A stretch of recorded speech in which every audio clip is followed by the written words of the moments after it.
What's up, everybody? I'm JC. I'm Brittany. And you're listening to Just Breathing Home Edition. Yeah!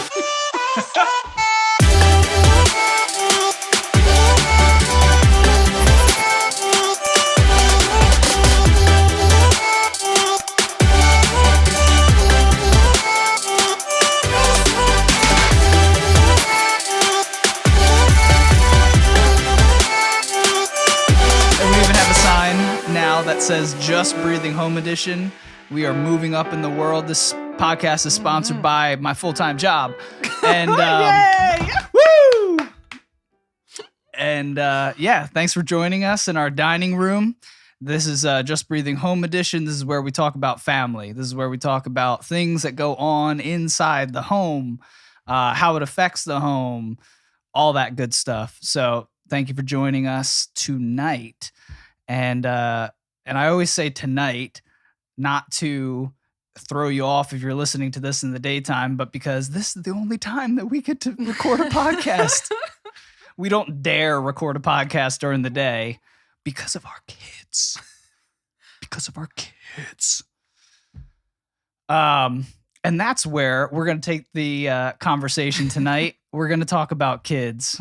We kind of tease this in the last podcast, Just Breathing with Lauded Lungs, number 26. We talked about the fact that just in the day-to-day grind of raising children, there's this psychological warfare that you have to engage in the art of raising children that I just wanted to kind of get into, because I know you've been reading a lot on raising children, and we talk about it all the time. And I just wanted to kind of get into some tips for my sake. Yeah, for ourselves. For our sake, let's figure this out.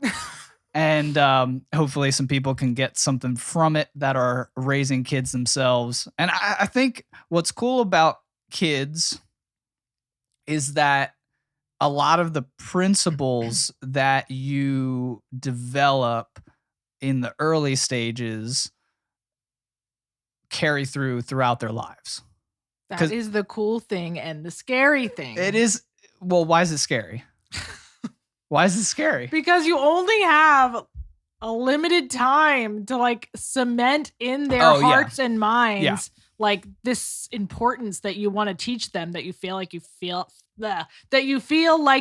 at every day. Yeah. Yes. This is true. It's actually kind of stressful for me because I'm like, oh my goodness, I only have a few because you want to send them out into the world and they be like decent human beings, especially when they do stuff as children. You're like, oh my gosh, they are going to be hated. Right. Well, and not only that, like, I think the worst part is, and I know that you were going to finish saying something, but the worst part is like when you like yourself respond in a way that you like, as soon as you do it, you're like, okay, that was the wrong choice. Yeah. And then you're like, that's the most frustrating because you're this like, is going to lead to this when they're 20 years old. That's what's teaching them is my bad response. And it's so awful. But no, there's a lot of pressure on parents and there should be. Like, I don't want that pressure to go away because I want to make sure that I'm like caring about that aspect of these lives that I brought into the world that I'm responsible for. Yeah.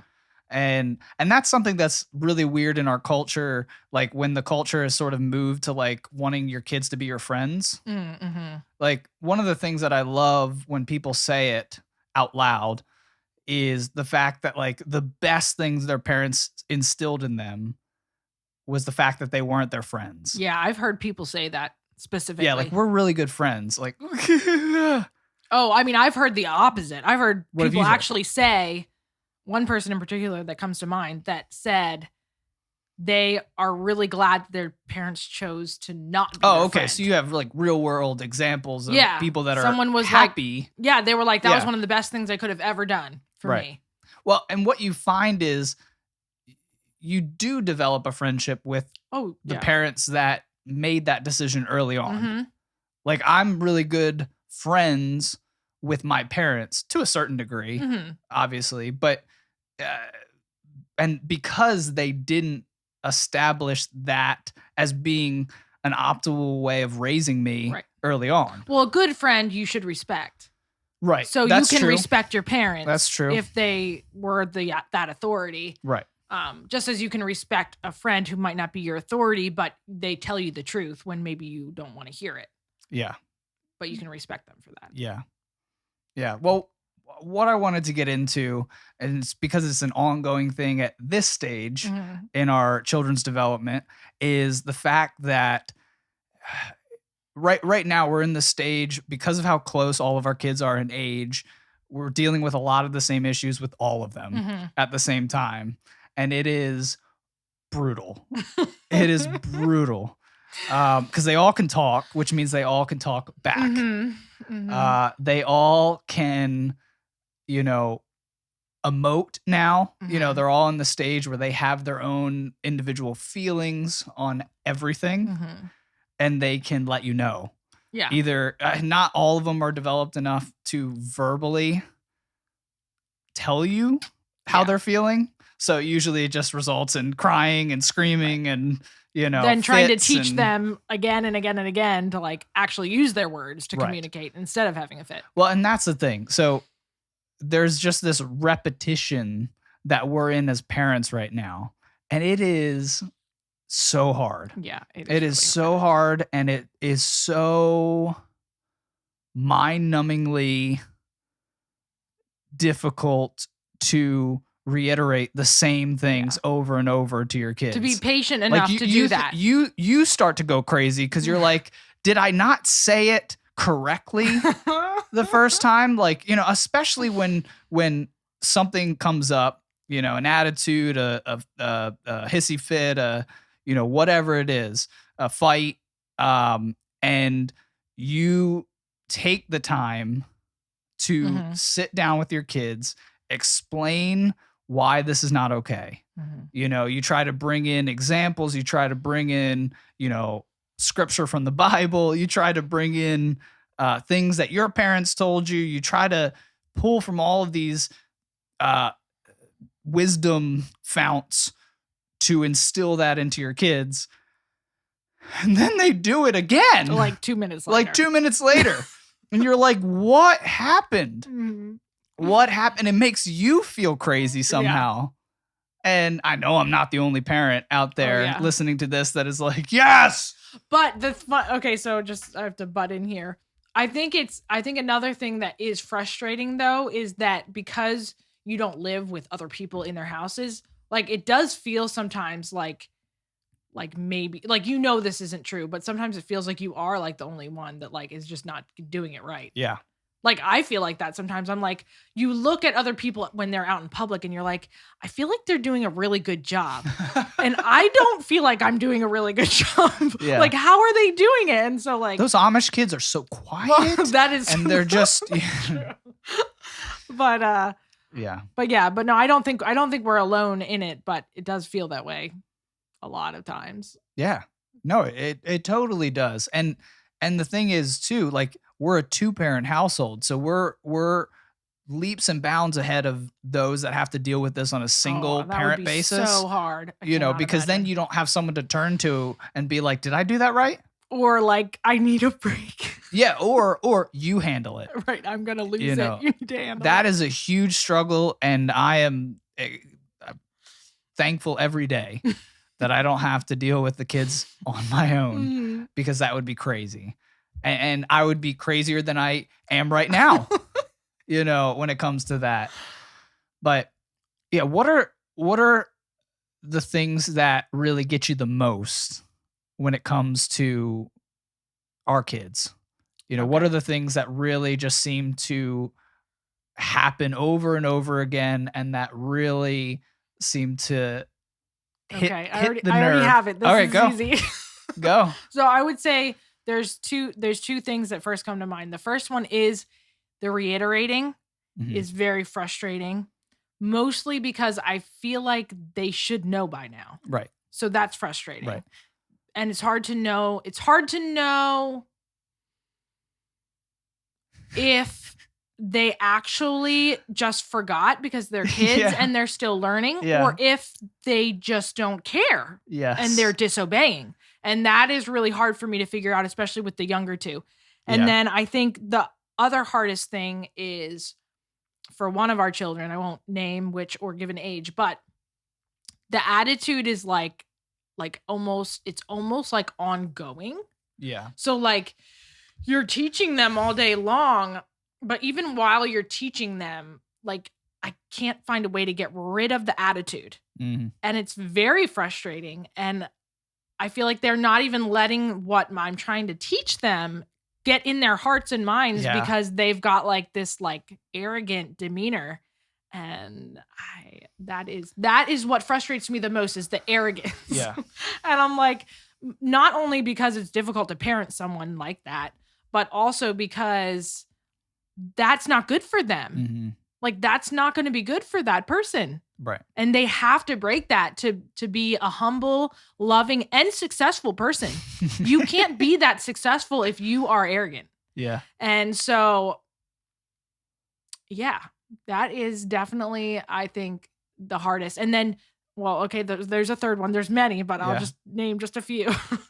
The third one would be myself, controlling myself with them when I'm frustrated to just like calm myself down and think of what to do and to teach them when I feel like they should know already. Or especially when I don't know what to do. That's really frustrating. Yeah. Because I'm like, I don't know what to do. I feel like everything I try is not working. So, yeah, that's difficult. But I think it is, from what I've read, and I think this is true because I've read a lot and disagreed with some. And what I think is true is that we do just have to keep doing what we're doing. Like if you find that you think something is solid, a way of teaching and raising your kids, you just need to stick with it. Yeah. And you just need to be consistent. And it's really hard to be consistent, at least for me. Like, and once again, talking about comparing, I feel like I look at some other parents that I know and I'm like, they seem so much more calmer than me. I'm like, why can't I be calmer? Like, they seem like they're just like, I don't know. I just wish I was more like that, that I could just kind of like, just have a calmer. Well, what's so interesting is no one tells you, I guess because they just figured this is like a well-known fact, but, and I guess it is logically, but no one tells you that the kids that you birth have a personality. Yeah, yeah. Like no one tells you that. No one's like, oh yeah, you could do these things and you could be doing the same thing that worked for the first child on the second child, but that second child's personality is completely different and the third child is completely different than that. Yeah. No one tells you that. No one tells you like, hey, you have to come at this on a case-by-case basis. That's really difficult when it comes to raising multiple kids and the consistency, because you have to remember your kid's personality. You have to remember what things work, what things don't work, what you've tried before and that have been unsuccessful, what has worked in the past that you have to come back to again. And it's so difficult to keep all of these things in line on a hour to hour, minute by minute, second by second basis. It's very interesting in that way. And talking about personality is a huge factor that you have to work through as a parent. You know, I think the biggest struggle for me is my personality is very, I care for people that I feel like are being hurt. Like I have a huge burden whenever I see someone in pain. And I get angry. If I see and this goes for our kids, if I see one of our kids bullying another kid, I struggle to stay calm. Right. Because I hurt and then I get angry in defense of the person being hurt.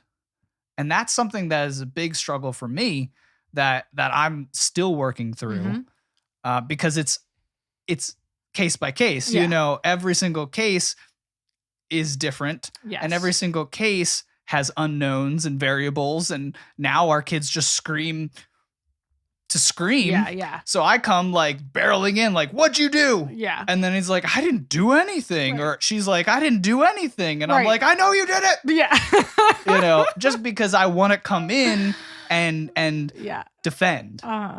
But that's not actually the way that you have to approach these situations. You do have to approach them calmly. Yes. And I think the parents that you're talking about just have a calm demeanor. Yeah, they're just calmer than me. Their personality is calmer than me. Right. And you could go too far in that way too. Right? Yeah. We've all seen the kids where the parents just sitting there like scrolling through their phone and the kid's like, do you see what he's doing? Your daughter is crawling up the wall. Like, yeah, she does that. Yeah, you know what I mean? Yeah. There's so many factors that are in place. So let's just stick on that for 1 second, like to fix me. I need help with it too. Yeah, like coming into a situation with a level of grace is super important. This is what I've found pretty much in every situation that you could kind of manufacture right now. When the parent steps in, what are their levels of grace that they're extending to all the children? Yes. And for children, you have to extend that grace to all of them, even if the one is being a jerk. Even if the one is, you can see it on their face that they're like, oh crap, mommy's here. Oh crap, daddy walked in. You have to still come into those situations with a lot of grace. What you do this now, you say that you struggle with it, and we all do, but you are really good at taming the fire inside of my mind. I guess so. So how do you do that? Well, I mean, I'm still growing too, but what I have learned that helps me is to wipe. So I'm a visual learner. So to wipe my slate clean. So when I walk into the room, I decide in my head that I don't know what happened because I don't. Right. This is good. And I always address first the screaming because screaming is not okay unless you're dying or someone's trying to kidnap you. So I always address that first. And then I try to wipe my slate clean, even if I think I know what's going on. And I'm just like, what happened? And because no one is actually dying. And I finally I feel like it took me a long time to figure out that the screaming was actually not the like thing. A point to be screaming about. Probably like a toy was taken. So I'm just like, what happened? And then I figure out what happened. And then I tried to, like you said, I try to be fair with my talking to everyone. Right. So that I'm not just accusing someone. Cause I was doing that in the beginning too. Cause sometimes you can tell or whatever, but then, that's not the way to go about it. So yeah, I wipe the slate clean and I try to figure out what's going on and then I try to deal with it. So that's how I do it. But it's still very difficult and frustrating because usually the problem is so stupid. Right. That you're like, then you have to also tame the fire inside your head that you're like, I cannot believe that this is happening right now. But you just have to teach through it. No, that's such an awesome way of looking at it though, because I usually am blowing up before I even make a step in the direction of the problem. Yeah. It could be happening upstairs and I'm downstairs and like I'm just frustrated that I'm being pulled away from whatever I'm doing. If I'm working on something, if I'm watching something, if I'm reading something, if I'm talking to you, and I get pulled away from that thing, I'm like, what's going on up there? And I'm ready. Yeah. I'm ready. I'm pumped. I'm ready to deal with this. And yeah, usually that throws a wrench into the already chaotic, scenario that's already unfolding. Yeah. I don't need to bring that and raise the level of everybody's kind of anxiousness because then everybody looks guilty. Yeah. They see daddy coming like do, up the stairs and they're just like, what? Yeah. I Yeah. can see the faces in my head. Oh yeah, because Their they big all eyes. yeah they all look like like dogs that are about to like run away. Because usually they are all like a tiny bit guilty too. So they're all This like, is true. This is true, and that's a really good thing to do though. Wiping the slate clean when you have repeat offenders Mhm. in your household. Yeah. For certain things, when they're doing certain things, that there's one kid that always, if 3 are involved, these situations arise. If 2 are playing together, these situations Mhm. arise, and you usually know who's doing what to who. Yeah. You start to, the game at Mhm. that point, but it's still helpful to enter clean, Yes. to enter and say, okay, Right. we're here to deal out death and justice. Right. But, we need to have a fair hearing. Yeah. So I will hear all of your stories and we'll figure this out. Right. Oh, my goodness. Yeah. So that's I like that. What else do you do? Are there any other things that you do when you enter those situations or those situations pop up? Not that I can think of, but I know the reason I learned that technique is, well, from things that I've read, but also from me doing it the wrong way. Yeah. And like accusing or like freaking out right away or Yeah. just getting really frustrated really easily. And then I realized that like I was being just like them. Well, that's and I was like, such wait, a struggle. I was like, wait, they're learning this from me. Yes. Like I am a bad example. And so then I was like, okay, so that's not okay. Like if I'm teaching them to be calm, and they shouldn't see me ever be not calm unless they're like running in front of the street, which then I have a reason to be crazy woman, Yeah. But yeah. No, that's true. It's very true, because you're trying to set a level of expectation. And if you're not first meeting the expectations that you hope they would meet, I've definitely found, man, kids are amazing mirrors. Oh my goodness. Yeah. They're amazing snapshots of yourself in all of the negative light. And yeah, you're right. If you come into those situations angry, as I've come into those situations, you're going to see that pop up in their interactions with each other, maybe their interactions back at you. Oh yeah. And I've literally seen my kids mirror a lot of the things I might say, a lot of the actions I might take in certain scenarios, and be like, darn, because you're just like, oh, I did that, and you become hypersensitive to a lot of that stuff, and if you don't, that's not good. You should be hypersensitive to that so you can change. Like I've definitely cut out a lot of the words that I say. Not like I don't cuss, but like I've definitely made sure I've even watched some of the words that are going down that path. Around my kids. And I notice when they're around people that use those words more freely, that they'll start using those in their daily language.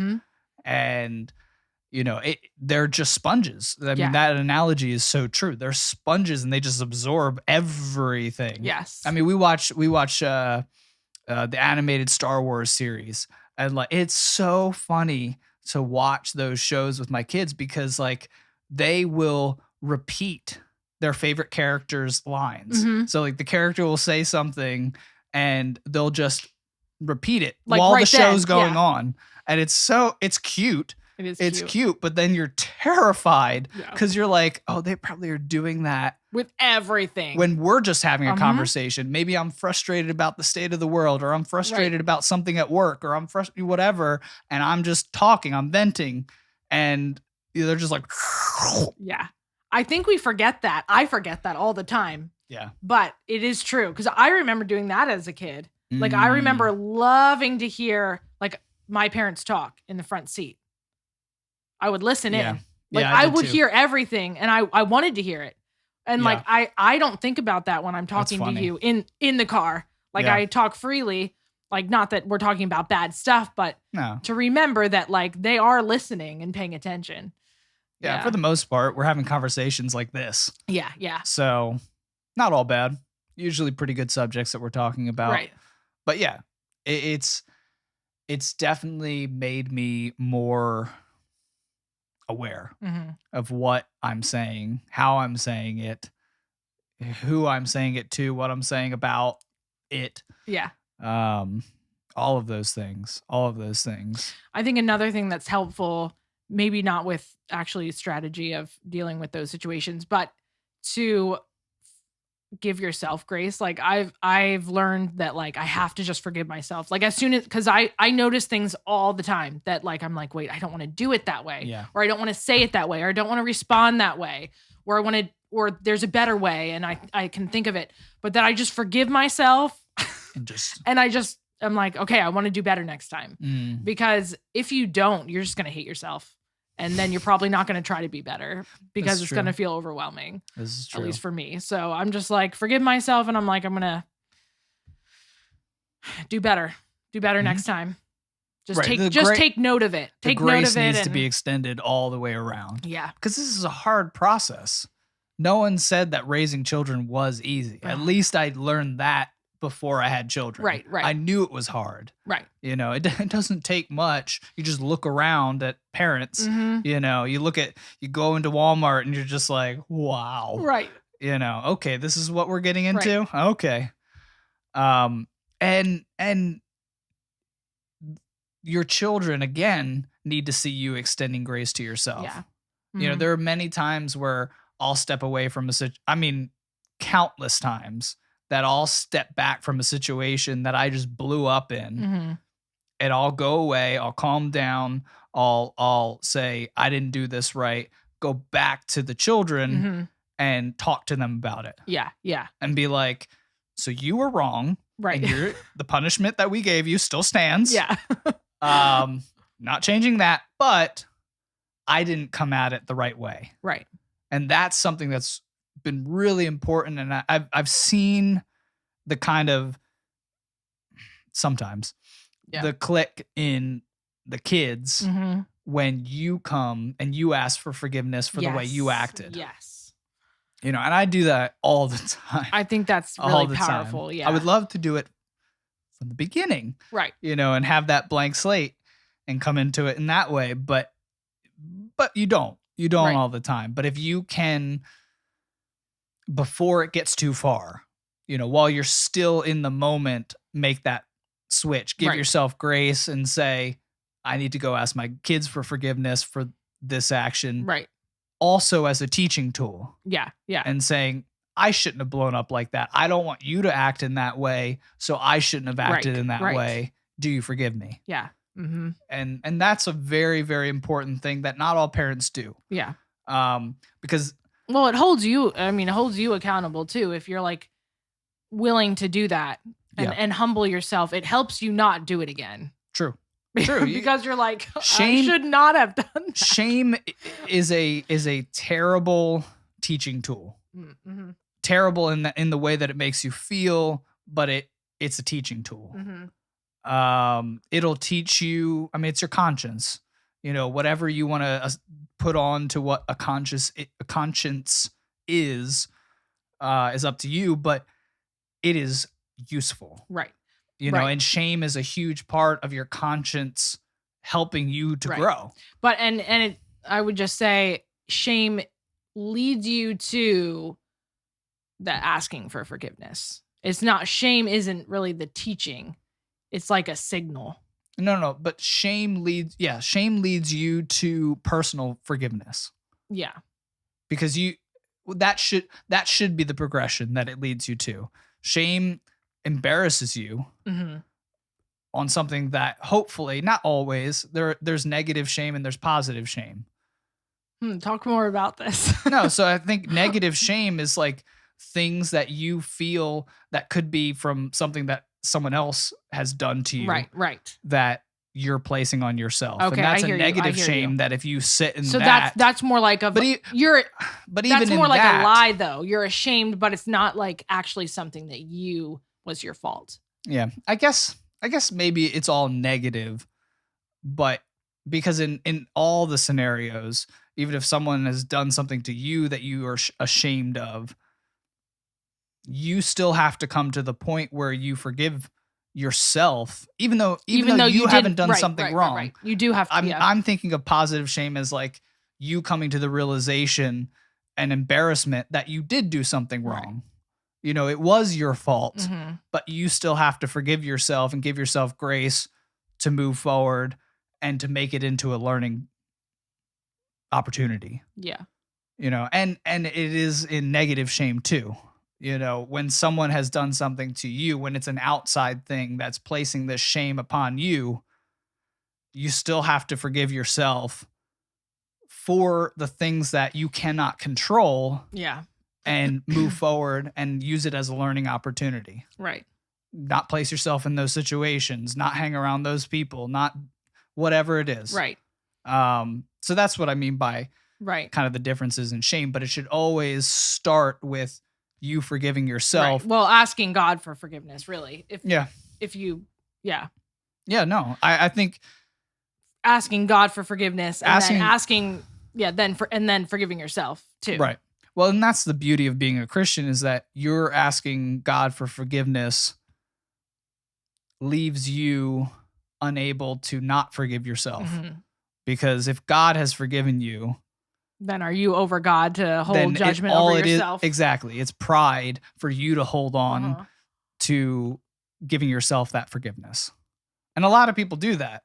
I've done that in the past. Oh, yeah. I've done stuff that I've been embarrassed about. I've asked God for forgiveness, but I didn't feel like I was worthy of forgiving myself yet. It feels self-justifying to punish yourself with. Yeah, but it's just pride. It is. Yeah, and that was that's a whole nother subject that we could get into. But you have to do those things for the benefit of your kids. You know, if you're walking around with shame, that's just going to emanate out of you. Right. And it's going to affect your relationships with your kids, and it's going to And you don't want them to walk in that either. Exactly. You don't want them to learn that. Exactly. And like the sponges they are, they will I've seen, like, for example, and this isn't shame, but it's a negative, or it's a negative trait, you know, always being negative in your speech. About the world, about family, about work, about your marriage, about other kids, you know, that creates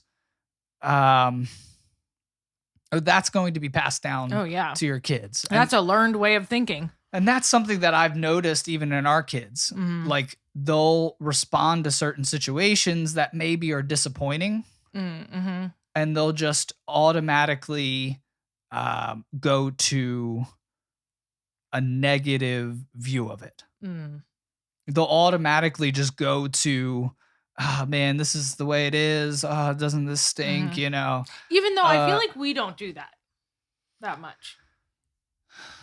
I don't know where they get that from. No, we do it some, but I notice it, you know, it's not just us. You know what I mean? Like, our kids are influenced also by, you know, our family. You know, if we're around family members that are negative and they're talking about the country and they're just like, oh, politics and all this and all that, that's going to get to our kids. Yeah. And that's something that also is a responsibility of a parent, is to make sure that you are fostering the right conversations that your kids are privy to. Making sure that if a conversation goes in this negative path where you're putting other people down, or you're attacking this, or you're negative about this, that you are coming into that conversation and saying, hey, we need to do something about this, or we need to have this conversation, because our kids are watching us, and we want our kids to enter into this world with a I'm going to change things mentality instead of a complaining mentality. Right? Yeah. Oh yeah. I mean, and that's such a focus on this podcast, is making sure that we are having different conversations that get us somewhere, that can affect change in our world, rather than just complain about it. Yeah. You know, we could do a podcast and we could do, you know, YouTube videos that really just get more clicks and more views that are more negative. Oh, where we could just be pointing out issues that we're finding in the world and just talk about those, and we'll get the numbers. It's much harder for people to want to engage in content like ours, because we're asking people to have a different conversation. We're asking people to look at themselves and look at their own lives and say, how can I better myself? Because by bettering myself, I better society. Yeah. It's work. We'd rather just look at, and this happens on both sides of the political spectrum. That really bothers me is that in both left and right politics in America, we look to the government and try and point out either positively or negatively how the government is affecting our lives. Yeah. You affect change in this world. The government can only do so much. And usually it's not much. Don't give the government any more power than you have to. Well, and this is the thing. Whenever we're just complaining about the government, we're relying on the government. That's where our mind is. That's where our hope is. And our hope should be on the next generations coming up. It should be on yourself. You should definitely better yourself, because a better you is a better society. If everybody bettered themselves, we wouldn't need the government for certain functions in our lives. We wouldn't need the government to raise us up financially. We wouldn't need the government to raise us up, you know, in terms of giving us more things. We would be able to obtain those things through the betterment of our own lives. So that took a different turn. but I think it's so necessary for that to take place so that you can be better for your kids. So that you can be the person that they aspire to be, so that they can continue this it's not a cycle, it's a progression forward to their kids. That used to be the thing that we would do. We would look to the previous generations and say, what did they do right? What did they do wrong? How can we do better?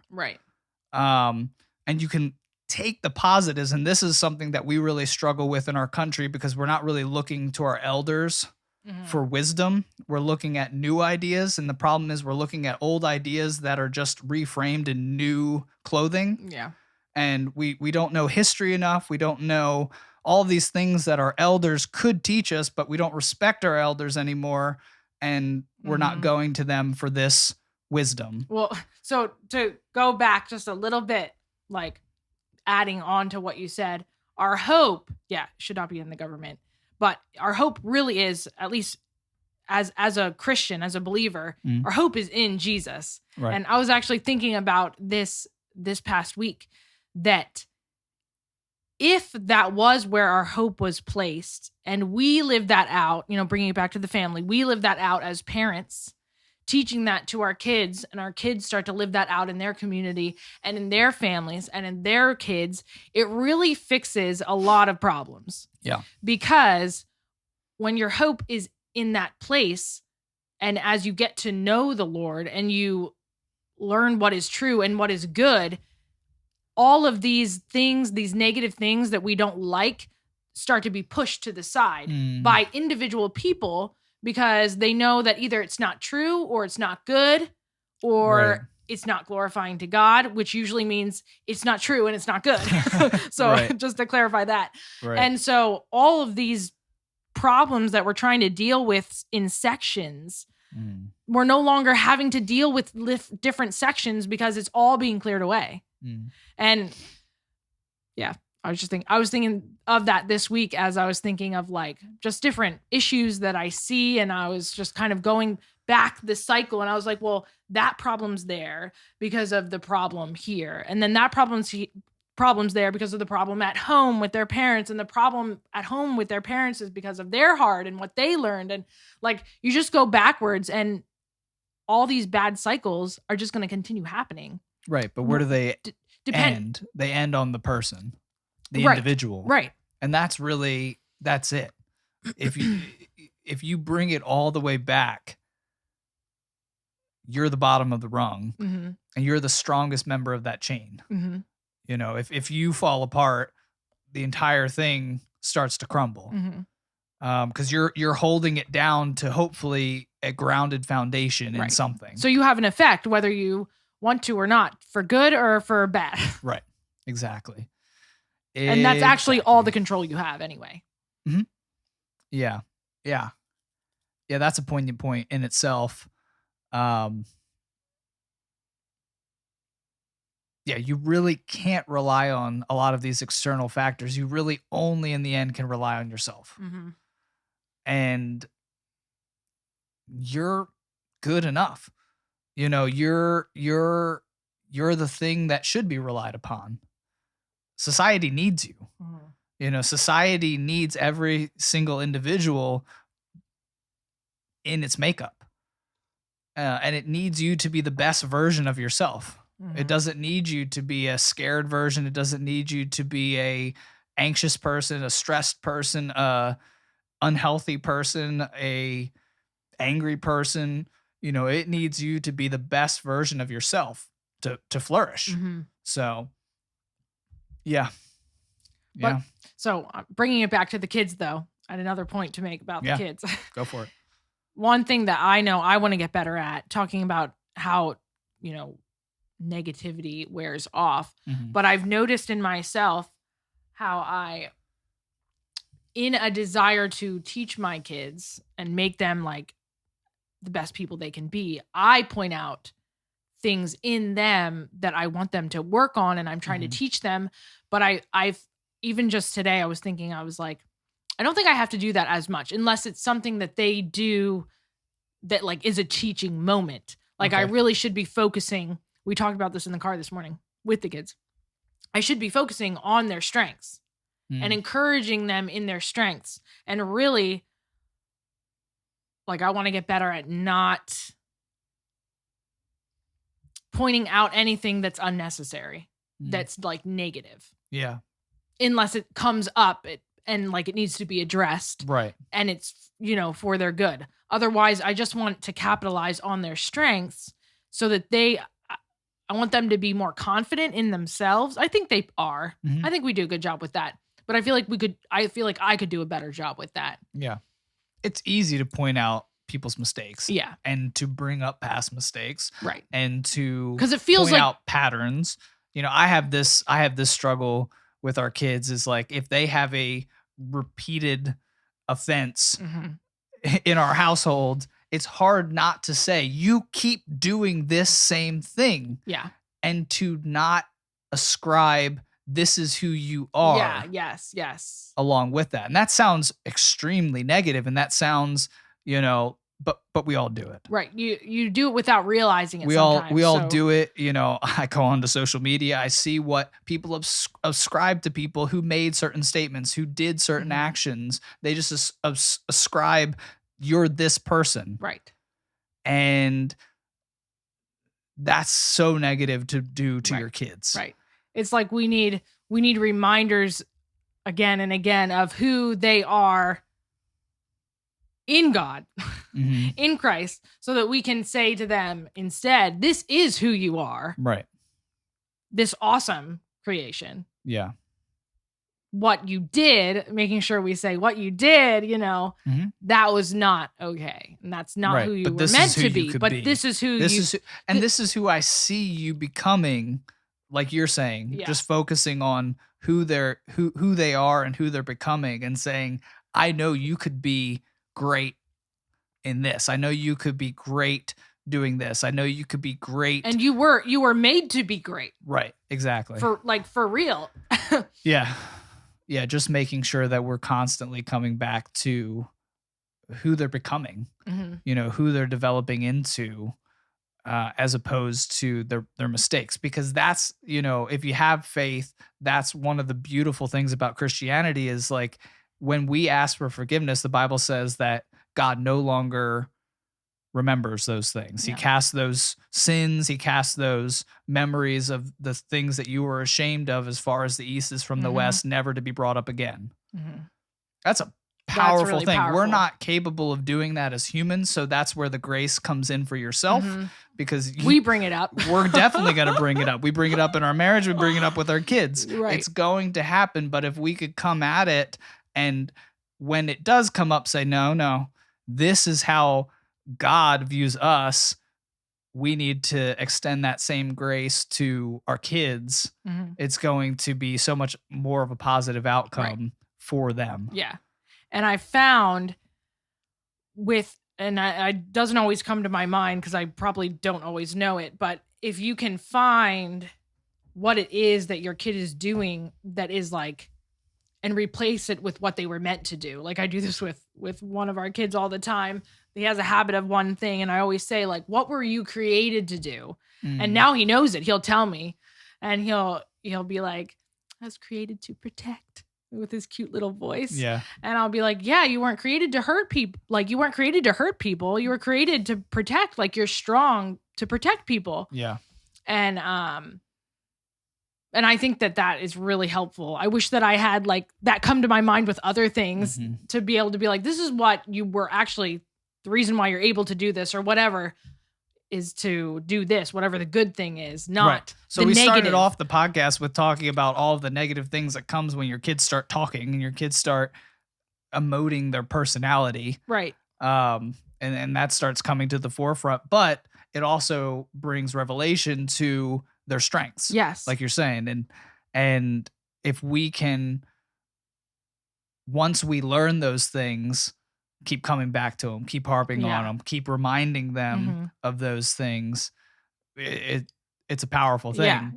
Now, do you notice that they are able to grasp what you're saying yet? Well, I when mean, you bring that up? Yeah, I think he does. He gets it. Yeah. He's our youngest, and when he gets it, it's really sweet because it's empowering too to know that like, oh, like I am like my strength, if we're gonna go with this example, is for a purpose, for a good purpose. Yeah. And that's encouraging to know that. Yeah. So I always thankful when I can point him in a good direction and try to say this is why you shouldn't use it you shouldn't use the strength and power you've been given in a negative way. Right. It's for a different purpose. So yeah, I think that's so good because I think we're all looking for responsibility. I think that's when we feel the most fulfilled, and to not think that our kids can take on some responsibility in just a small way, in just understanding their strengths. Like that's responsibility in and of itself. Like I know what my giftings are. I know what I'm talented at. And I've talked about this before. I have a proclivity to depression. When I'm not doing and being responsible with the talents and the giftings and the passions that I have, I get depressed. Yeah. And to think that that's not happening, or why would we withhold that from our kids? Right. If we could give them that responsibility of who they are and what their talents are, what their strengths are, what their giftings are, what their passions are, and really pushing them always forward into developing and bettering themselves in that spectrum of things that make up who they are. I feel like they'll just be happier. I feel like that is happiness when you're able to really live out who you are. Right. Really who you are, not who people have told you are, or not who you would like to be because you saw them somewhere. Right. I mean, all of our kids want to be Jedis, or Mandalorians. I mean, like it's just, that's what it is right now. Right. That's still good because they're aspiring to be someone who's a hero. Yes. They're aspiring to be people that protect, the innocent. All of these positive things that books and movies and shows can give your kids. And it's so interesting to see who they aspire to be. They don't want to be the bad guy. No one wants to be the bad guy. Yeah. There always has to be an imaginary bad guy because why would you want to be the dark side? Right. I mean, come on. that's my job. Yeah. I get to be the bad guy always in the sword fights. Yeah. Any other things? Not that comes to the top of my head. Yeah. I think there's a lot of good stuff in there. I know the major one that I'm going to be working on is the blank slate. Mm-hmm. That really stood out to me. Just coming into every situation, and before I engage, taking a second to put all my kids on the list and then just wipe all the bullet points under their names and just and making sure I go into that situation fresh. Yes. This is a new day. This is a new situation, even though it just happened 2 minutes ago. That's going to be my major takeaway from tonight. But a lot of good things. Yeah. A lot of good things. I hope everybody listening got something good out of this. If you don't have kids, I still think this was a good podcast for you. Take more responsibility behind yourself to better society in that way. That's the only way any change is actually going to happen in our world. Before you go, if you would like to, make change in this world, hit the like button, hit the subscribe button, hit the notification bell. That's how you change the world also, by bettering yourself. Get that thumb workout. And if you're on Apple Podcasts or Spotify, make sure you subscribe or follow us. Leave us a review, a 5-star rating, and we will see you on the next Home Edition or on Fridays, Just Breathing with Laud and Lungs. We'll see you next time. Love you guys. Bye.